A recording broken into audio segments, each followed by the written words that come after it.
When I'm driving to work in the mornings here in Fairbanks, Alaska, 100 miles south of the Arctic Circle. Greetings from the south of South America. To the Outlook team, I say, keep up the good work and keep the extraordinary stories coming. Goodbye.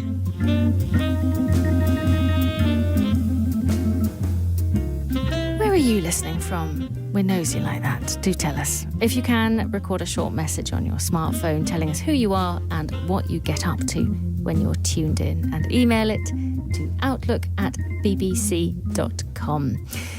Now, the next thing I say may not make a whole lot of sense at first. We are going to hear from a jazz popcorn robot. That is to say, a robot that plays jazz using a bowl of popcorn. Is that any clearer? It's the latest wonder from the inventive mind of Moritz Simon Geist, a German engineer who specialises in making electronic music using robots and often involving food. In normal times, he puts on shows for live audiences, but he's turned to social media during the pandemic to showcase his musical machines, including his most recent, a drum kit wired to a bowl of popcorn on a heated ring. As the corn pops, the drum kit responds.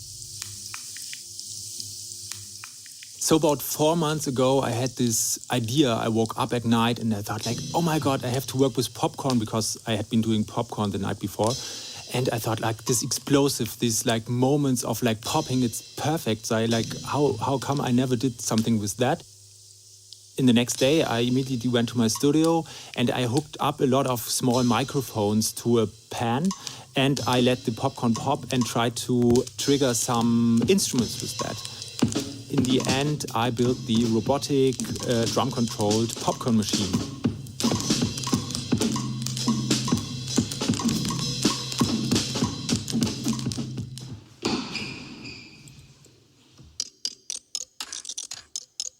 I'm Moritz Simon Geist, and I make techno music, electronic music with robots.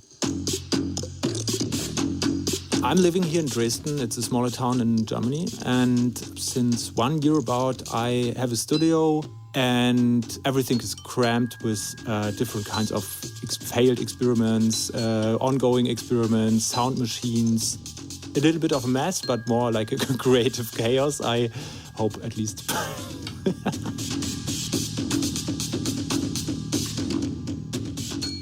When I was young, maybe, 10, 12 years, I really had this interest in how things work. And I was in the basement of my parents, and I really tried to open up the radio and look if there's a little guy or a girl sitting inside and just talking all the time, like this pure intrinsic interest in how things work.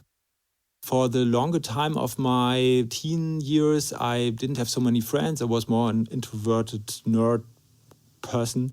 And so I basically sat in this basement for some years, and I played guitar and tried to build my own guitar pedals, because I didn't have so much money, and tried to make them for cheap, and they didn't work. And then it was this crazy cranky sound, which was also cool. I did this for so long that at some point I got an expertise in that, but only later I kind of valued it for myself. So one of my most favorite instruments ever is the techno shell. It's basically a shell I found on the beach. Actually, a friend of mine found it on the beach, and she gave it to me, and she said, "Look what nice sound it makes." And she poured water inside and turned it around, and it immediately made this wonderful noise. It's a motor which is spinning this shell, and it's making this wonderful sound. Wick, wick, wick, wick, wick, wick, wick. The most wonderful part is that you see this object and you would never think that it makes such sound. And that's, I think, why it's my favorite object, because it's so surprising. Robots for me are a tool like a guitar, a tool like a computer. In the end, it's an extension of the human capabilities. And so it should be an extension of the human creativity as well. Yeah, normally I try to go through the world and just listen to the sounds that the world presents me. So basically, sometimes you find a nice cover, like a metal cover from something on the street, and you bang on it and you think like, oh my God, this sounds so good. Like, bang, bang, bang, bang, bang. And I think of how I can automate it. Can I maybe apply a motor to that, or like some kind of something is stroking over it like really softly, or something is like vibrating, things like this, so that in the end I can play it with my keyboard. In the end, I'm always trying to automate things so that I have this big mechanical orchestra around me where I'm just like playing together with all the objects and the sounds the objects make.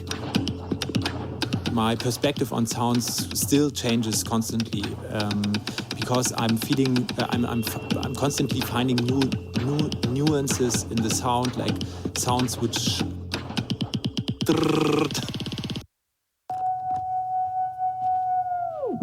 My latest work, which is not out yet, will be a theremin, and it's basically an antenna which makes a sine wave.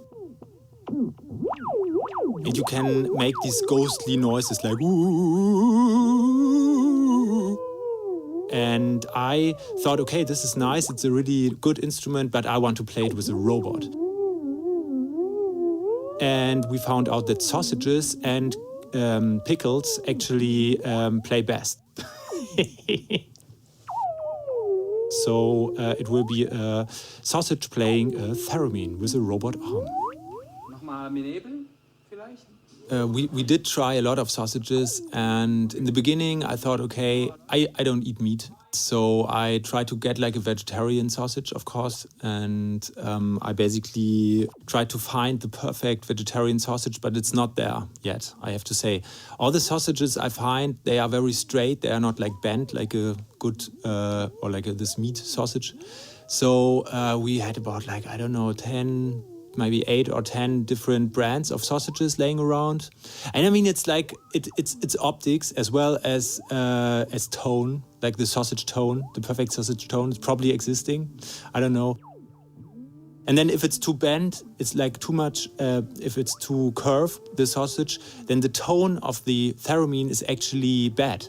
So it's not only optics, it's also tone, because when it's swinging too much, I guess there's the perfect sausage swinging parameter, because you want to have a tremolo like this. So the robot will vibrate a little bit, but if the sausage is not right, if it's too long or if it's too thin, then the vibrato gets out of control, and suddenly the robot is like not working anymore.